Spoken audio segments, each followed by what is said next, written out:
وہ تخت کے سامنے اور چاروں جانداروں اور بزرگوں کے آگے گویا ایک نیا گیت گا رہے تھے، اور ان 1,44,000 شخصوں کے سوا جو دنیا میں سے خرید لیے گئے تھے کوئی اس گیت کو نہ سیکھ سکا۔ یہ وہ ہیں جو عورتوں کے ساتھ آلودہ نہیں ہوئے بلکہ کنوارے ہیں۔ یہ وہ ہیں جو کیا کرتے ہیں؟ برا کے پیچھے پیچھے چلتے ہیں جہاں کہیں وہ جاتا ہے۔ یہاں ان افراد میں سے کسی کی بھی کوئی ذاتی ترجیحات نہیں ہیں، انہیں صرف برا پر اتنا مطلق یقین و اعتماد ہے۔ یہ کہا گیا ہے کہ وہ برا کے پیچھے پیچھے چلتے ہیں جہاں کہیں وہ جاتا ہے۔ اس کا مطلب یہ ہے کہ وہ خدا کے کلام اور تعلیمات کی فرمانبرداری 100% ایمان کے ساتھ کرتے ہیں۔ یوحنا رسول نے اس منظر کو رویا میں دیکھا تھا، اور کتاب مقدس میں ان لوگوں کے بارے میں یہ کہتے ہوئے لکھا کہ وہ زمین سے خرید لیے گئے ہیں۔ یہ کہنا کہ وہ برا کے پیچھے پیچھے چلتے ہیں، اس کا مطلب ہے کہ ان کی فرمانبرداری مطلق ہے، چاہے دن ہو یا رات، چاہے وہ بیابان میں ہو یا نخلستان میں، انہیں اس سے کوئی فرق نہیں پڑتا۔ وہ اپنے آس پاس کے ماحول یا حالات کی پرواہ نہیں کرتے۔ یہاں جو سب سے اہم معاملہ ہے وہ برا اور مقدسین کے درمیان کا تعلق ہے۔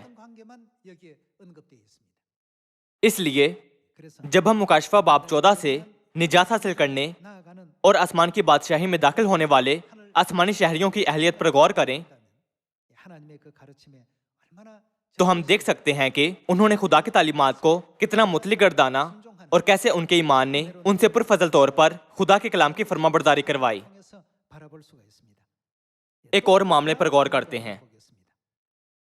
یرمیہ کی کتاب کے 34ویں باب سے ہم ایک ایسے شخص کے معاملے کو دیکھ سکتے ہیں جس نے پہلے تو فرمانبرداری کی تھی لیکن پھر کچھ عرصے بعد نافرمانی کی، کیونکہ اس نے اپنے ذہن کو بدل لیا تھا۔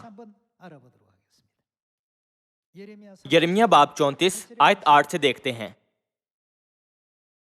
باب 34 آیت 8۔ وہ کلام جو خداوند کی طرف سے یرمیہ پر نازل ہوا جب صدقیہ بادشاہ نے یروشلم کے سب لوگوں سے عہد و پیمان کیا کہ آزادی کی منادی کی جائے کہ ہر ایک اپنے غلام کو اور اپنی لونڈی کو جو عبرانی مرد یا عورت ہو آزاد کر دے، کہ کوئی اپنے یہودی بھائی سے غلامی نہ کرائے۔ اور جب سب عمرہ اور سب لوگوں نے جو اس عہد میں شامل تھے سنا کہ ہر ایک کو لازم ہے کہ اپنے غلام اور اپنی لونڈی کو آزاد کرے اور پھر ان سے غلامی نہ کرائے، تو انہوں نے اطاعت کی اور ان کو آزاد کر دیا۔ صدقیہ بادشاہ اور تمام اسرائیلی پرعزم تھے کہ خدا کے عہد اور شریعت کے مطابق زندگی گزاریں۔ موسیٰ کی شریعت میں یہ کہا گیا ہے کہ اگر عبرانی آدمی غلام کے طور پر تمہاری خدمت کرتا ہو تو تم اس شخص کو 6 برس تک غلام رکھنا، لیکن 7ویں برس تم اس شخص کو آزاد کر دینا۔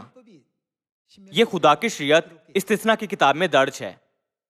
اس وقت تک شریعت سے غافل انہوں نے محض 6 برسوں کے لیے نہیں بلکہ 7 برسوں تک، یہاں تک کہ 10 برسوں تک انہیں غلام بنا کر رکھا تھا۔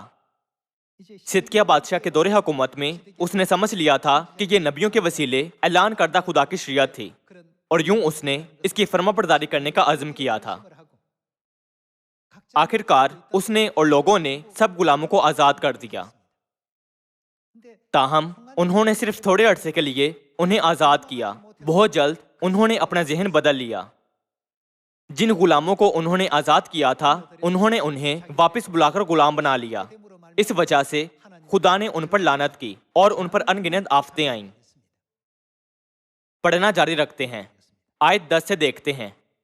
اور جب سب عمرہ اور سب لوگوں نے جو اس عہد میں شامل تھے سنا کہ ہر ایک کو لازم ہے کہ اپنے غلام اور اپنی لونڈی کو آزاد کرے اور پھر ان سے غلامی نہ کرائے، تو انہوں نے اطاعت کی اور ان کو آزاد کر دیا۔ یہاں یہ کہا گیا ہے کہ وہ اس سے متفق ہیں۔ پہلے پہل انہوں نے شرعی کلام کی فرمانبرداری کی اور خدا کی تعلیمات کے مطابق غلاموں کو آزاد کیا۔ تاہم آیت 11 میں کیا ہوا تھا؟ پر اس کے بعد انہوں نے کیا کیا؟ وہ پھر گئے۔ کچھ وقت گزرنے کے بعد انہوں نے سوچا ہم نے انہیں کیوں جانے دیا؟ وہ غلام بہت سے کام کرتے تھے، وہ گھر کے سب کام کرتے اور کھیتوں میں کاشتکاری کرتے تھے۔ غلاموں کے بغیر انہیں اپنا ہر کام کرنا مشکل لگا تھا۔ آیت 11 دوبارہ دیکھتے ہیں۔ پر اس کے بعد وہ پھر گئے اور ان غلاموں اور لونڈیوں کو جن کو انہوں نے آزاد کر دیا تھا انہوں نے کیا کیا، پھر واپس لے آئے اور ان کو تابع کر کے غلام اور لونڈیاں بنا لیا۔ آیت 12۔ اس لیے خداوند کی طرف سے یہ کلام یرمیہ پر نازل ہوا کہ خداوند اسرائیل کا خدا یوں فرماتا ہے کہ میں نے تمہارے باپ دادا سے جس دن میں ان کو ملک مصر سے اور غلامی کے گھر سے نکال لایا یہ عہد باندھا کہ تم میں سے ہر ایک اپنے عبرانی بھائی کو جو اس کے ہاتھ بیچا گیا ہو 7 برس کے آخر میں، یعنی جب وہ 6 برس تک خدمت کر چکے، تو آزاد کر دے۔ لیکن تمہارے باپ دادا نے میری نہ سنی، دوسرے لفظوں میں انہوں نے میری نافرمانی کی اور کان نہ لگایا۔ آیت 15۔ اور آج ہی کے دن تم رجوع لائے اور وہی کیا جو میری نظر میں بھلا ہے کہ ہر ایک نے اپنے ہمسائے کو آزادی کا مژدہ دیا، اور تم نے اس گھر میں جو میرے نام سے کہلاتا ہے میرے حضور عہد باندھا، لیکن تم نے برگشتہ ہو کر میرے نام کو ناپاک کیا، اور ہر ایک نے اپنے غلام کو اور اپنی لونڈی کو جن کو تم نے آزاد کر کے ان کی مرضی پر چھوڑ دیا تھا پھر پکڑ کر تابع کیا کہ تمہارے لیے غلام اور لونڈیاں ہوں۔ آیت 17 سے دیکھتے ہیں۔ اس لیے خداوند یوں فرماتا ہے کہ تم نے میری نہ سنی، یعنی حکم نہیں مانا کہ ہر ایک اپنے بھائی اور اپنے ہمسائے کو آزادی کا مژدہ سنائے۔ دیکھو خداوند فرماتا ہے میں تم کو تلوار اور وبا اور کال کے لیے آزادی کا مژدہ دیتا ہوں، اور میں ایسا کروں گا کہ تم روئے زمین کی سب مملکتوں میں دھکے کھاتے پھرو گے۔ اگر آپ آیت 22 تک پڑھنا جاری رکھیں تو آپ کو معلوم ہوگا کہ خدا ان پر ہلاکت اور سزا کی لعنت کرتے ہیں۔ ہم استثنا باب 15 آیت 12 سے دیکھتے ہیں۔ اگر تیرا کوئی بھائی خواہ وہ عبرانی مرد ہو یا عبرانی عورت تیرے ہاتھ بکے اور وہ 6 برس تک تیری خدمت کرے تو 7ویں سال اس کو آزاد ہو کر جانے دینا، اور جب تو اسے آزاد کر کے اپنے پاس سے رخصت کرے تو اسے خالی ہاتھ نہ جانے دینا، بلکہ تو اپنی بھیڑ بکری اور کھتے اور کولہوں میں سے دل کھول کر اسے دینا، یعنی خداوند تیرے خدا نے جیسی برکت تجھ کو دی ہو اس کے مطابق اسے دینا۔ اس شریعت کو خدا کی شریعت میں ایک کے طور پر درج کیا گیا تھا۔ یہ لکھا ہے کہ جب عبرانی 6 برس تک تیرا غلام رہے تو اسے 7ویں برس آزاد ہو کر جانے دینا، خواہ 6 برس اس نے تیری خدمت کی ہو۔ پہلے پہل صدقیہ بادشاہ اور سب اکٹھے خدا کی مرضی کی فرما برداری کرنے پر متفق تھے۔ جب انہوں نے اپنے غلاموں کو آزاد کرنے کا عزم کیا تھا تو انہیں چھوڑ دینا چاہیے تھا، تاہم پہلے انہوں نے انہیں آزاد کر دیا، لیکن پھر کچھ عرصے بعد انہیں دوبارہ غلام بنا لیا۔ دوسرے الفاظ میں انہوں نے پہلے خدا کے حکموں کی فرما برداری کی تھی لیکن بعد میں انہوں نے نافرمانی کی تھی۔ اس لیے خدا نے کہا چونکہ تم نے میرے کلام پر عمل نہیں کیا تو یہ نتیجہ نکلے گا کہ وبائیں، بلائیں اور امراض تم پر آئیں گے، اور تم اپنے دشمن کی تلوار سے روئے زمین سے کاٹ ڈالے جاؤ گے۔ خدا نے ان کی نافرمانی کے نتائج ان پر ظاہر کیے۔ مکاشفہ باب 14 میں یہ کہا گیا ہے کہ وہ برا کے پیچھے پیچھے چلتے ہیں جہاں کہیں وہ جاتا ہے۔ یہ مطلق فرما برداری ہے۔ یرمیہ باب 34 میں لوگوں نے ایک لمحے کے لیے فرما برداری کی اور پھر نافرمانی کی۔ خدا نے یہ نہیں کہا تھا کہ وہ اس قسم کے لوگوں کو برکت دیں گے۔ یہ کہا گیا ہے کہ وہ ان سب کو ہلاک کریں گے۔ جب ہم آیت 22 تک پڑھنا جاری رکھیں تو ہم اس بات کی تصدیق کر سکتے ہیں۔ اس کے بعد پہلے سامویل کی کتاب کے 15ویں باب پر ایک نظر ڈالتے ہیں۔ فرما برداری کا ایک اور معاملہ ساؤل نامی بادشاہ کا معاملہ دیکھتے ہیں جو آدھا فرما بردار اور آدھا نافرمان تھا۔ دیکھتے ہیں کہ پہلے سامویل باب 15 میں خدا نے ساؤل بادشاہ کے معاملے کے حوالے سے کس قسم کا نتیجہ دیا تھا۔ پہلے سامویل باب 15 آیت 1 سے دیکھتے ہیں۔ اور سامویل نے ساؤل سے کہا کہ خداوند نے مجھے بھیجا ہے کہ میں تجھے مسا کروں تاکہ تو اس کی قوم اسرائیل کا بادشاہ ہو، سو اب تو خداوند کی باتیں سن۔ رب الفاظ یوں فرماتا ہے کہ مجھے اس کا خیال ہے کہ امالیک نے اسرائیل سے کیا کیا، اور جب یہ مصر سے نکل آئے تو وہ راہ میں ان کا مخالف ہو کر آیا۔ سو اب تو جا اور امالیک کو مار اور جو کچھ ان کا ہے سب کو بالکل نابود کر دے اور ان پر رحم مت کر، بلکہ مرد اور عورت، ننھے بچے اور شیرخوار، گائے بیل اور بھیڑ بکریاں، اونٹ اور گدھے سب کو قتل کر ڈال۔ خدا نے ساؤل کو حکم دیا تھا کہ سب جانداروں کو قتل کر دے اور پیچھے کچھ نہ چھوڑے۔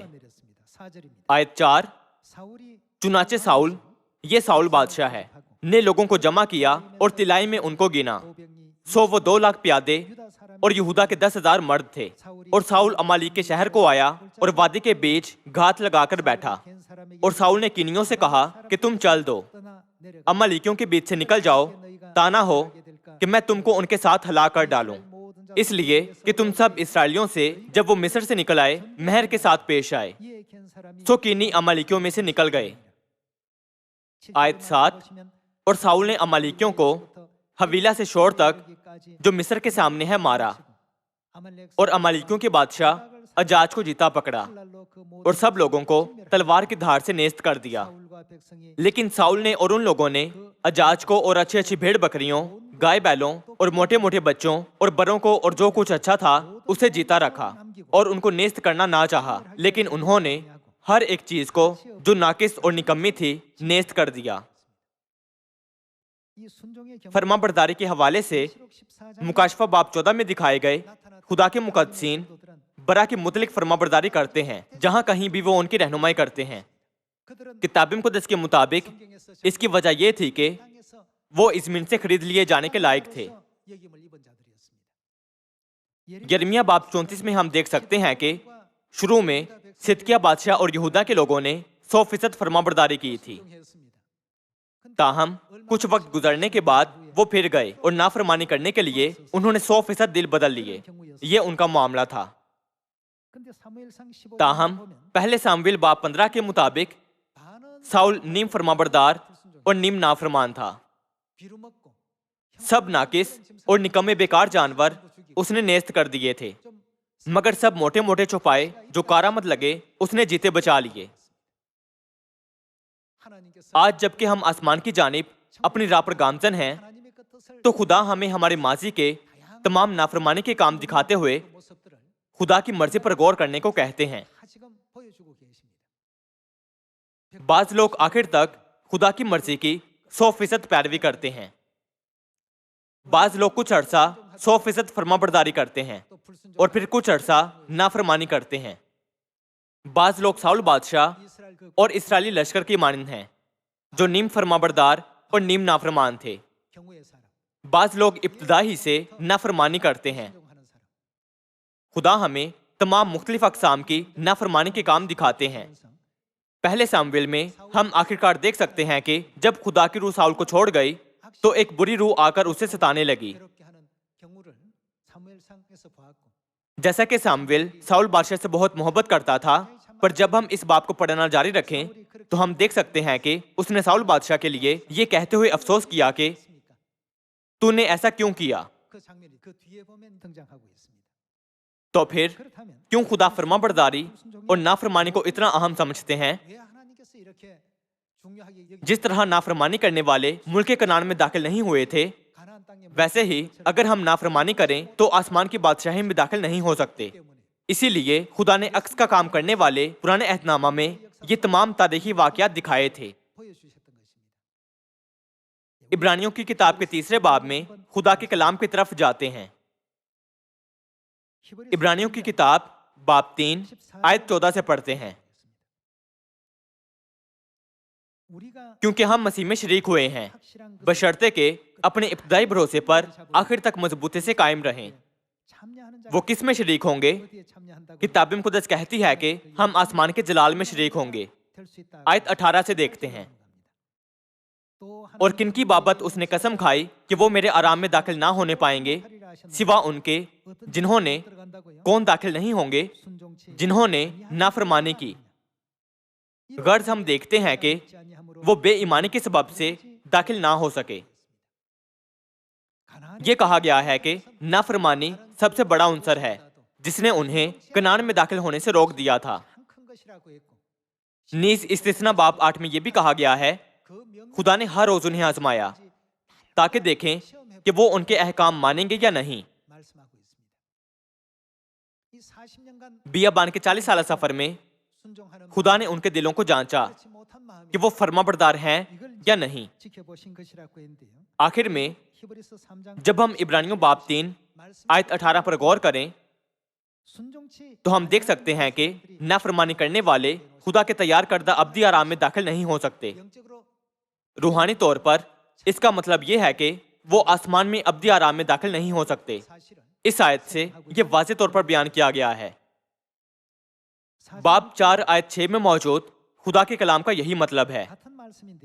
بس جب یہ بات باقی ہے کہ بعض اس آرام میں داخل ہوں اور جن کو پہلے خوشخبری سنائی گئی تھی ان کے ساتھ کیا ہوا تھا، وہ نافرمانی کے سبب سے داخل نہ ہوئے۔ چونکہ انہوں نے نافرمانی کی اور داخل نہ ہو سکے تو آیت 7 میں خدا نے کیا کہا تھا؟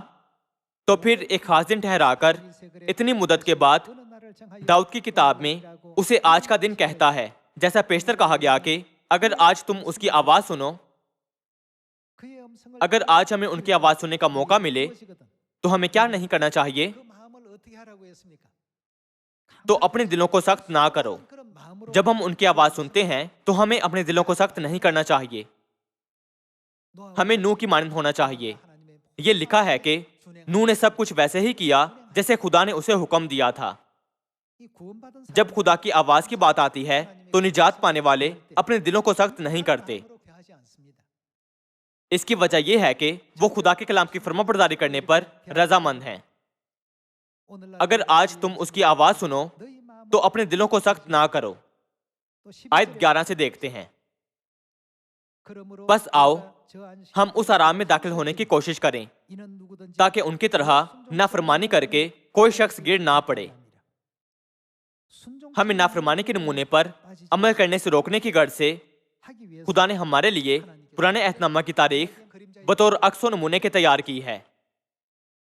حتیٰ کہ آج بھی خدا کی خوشی ساری دنیا سے تمام بنی آدم کو بچانے میں ہے۔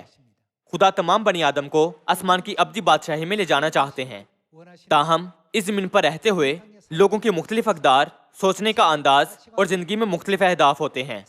کچھ وقت کے لیے وہ خدا کے کلام پر قائم رہتے ہیں، لیکن پھر جب وہ اپنی زندگیاں گزارتے ہیں تو کبھی بھی سوچنے لگتے ہیں کہ میں خدا کے کلام کے مطابق زندگی گزارنے کی کوشش کر رہا ہوں، مگر یہ تھوڑا تکلیف دہ محسوس ہوتا ہے۔ میرے ارد گرد موجود لوگ میری عزت نہیں کرتے، میں اپنے ارد گرد موجود لوگوں کے ساتھ گھل مل نہیں سکتا۔ اس قسم کے خیالات کسی کے ذہن میں آ سکتے ہیں۔ اپنی زندگی کا لطف اٹھانے کی غرض سے وہ خدا کے کچھ کلام کو نظر انداز کرتے اور سوچتے ہیں کہ میں خدا کے کلام پر 90% عمل کر رہا ہوں، اس لیے اگر میں باقی 10% فرما برداری نہیں کرتا تو کوئی بات نہیں۔ بعد میں وہ سوچنے لگتے ہیں کہ 50% تک بھی ٹھیک رہے گا۔ آخر کار وہ اپنے آپ سے کہیں گے کہ اگرچہ میں 90% فرما برداری نہیں کرتا پر پھر بھی ٹھیک ہے، کیا میں کم از کم 10% فرما برداری نہیں کر رہا؟ چونکہ ایسا بار بار ہوتا ہے، اس لیے خدا نے ساؤل بادشاہ کی تاریخ کے وسیلے کہا کہ نیم فرما برداری اور نیم نافرمانی بالکل 100% نافرمانی کے برابر ہے۔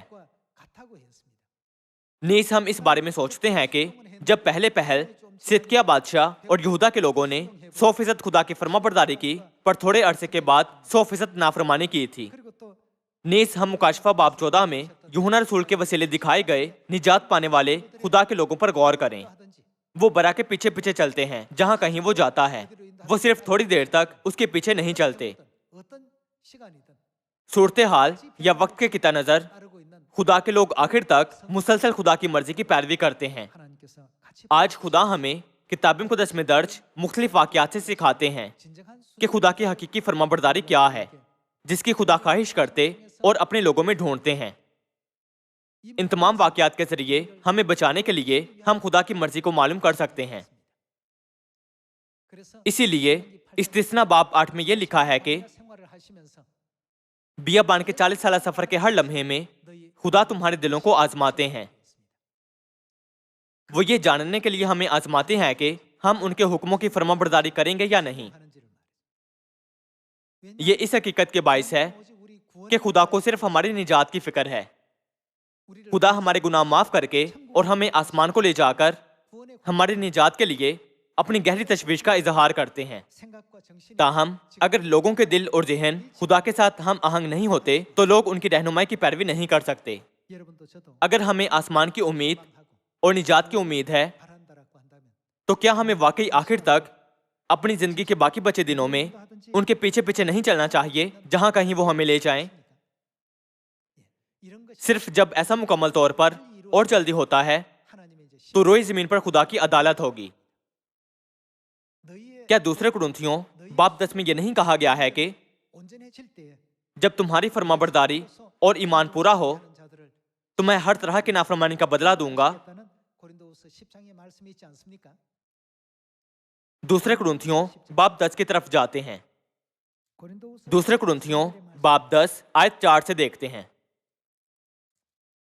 اس لیے کہ ہمارے لڑائی کے ہتھیار جسمانی نہیں بلکہ خدا کے نزدیک قلعوں کو ڈھا دینے کے قابل ہیں۔ چنانچہ ہم تصورات اور ہر ایک اونچی چیز کو جو خدا کی پہچان کے برخلاف سر اٹھائے ہوئے ہے ڈھا دیتے ہیں اور ہر ایک خیال کو قید کر کے مسیح کا فرمانبردار بنا دیتے ہیں۔ اور ہم تیار ہیں کہ جب تمہاری فرمانبرداری پوری ہو تو ہر طرح کی نافرمانی کا بدلہ لیں۔ جب ہم خدا پر ایمان مکمل کر لیں اور ان کے کلام کی فرمانبرداری کریں تو آخر کار خدا سب انسانوں کی عدالت کریں گے۔ خدا نے ہمیں آگاہ کیا ہے کہ وہ اس دنیا کو ان کی نافرمانی کا بدلہ دیں گے۔ ہمارے ارد گرد یوکرائن اور میانمار میں پیدا ہونے والے بحرانوں اور کورونا وائرس وبا جیسی بڑی آفات کے تمام علامات کے دوران ہمیں اپنے آپ سے پوچھنے کی ضرورت ہے کہ ہمارے ایمان میں کیا کمی ہے۔ جب خدا ہمارے ایمان کو آزماتے ہیں تو کیا ہم ناکامی والے نمبر حاصل کر رہے ہیں یا کامیابی والے؟ ایک بار پھر اپنے دلوں پر ان معاملات کو کندہ کرتے ہوئے میں امید کرتا ہوں کہ آپ اور میں خدا کی پرفضل تعلیمات کے مطابق دیندار زندگیاں گزاریں گے، چاہے جہاں کہیں وہ ہمیں لے جائیں۔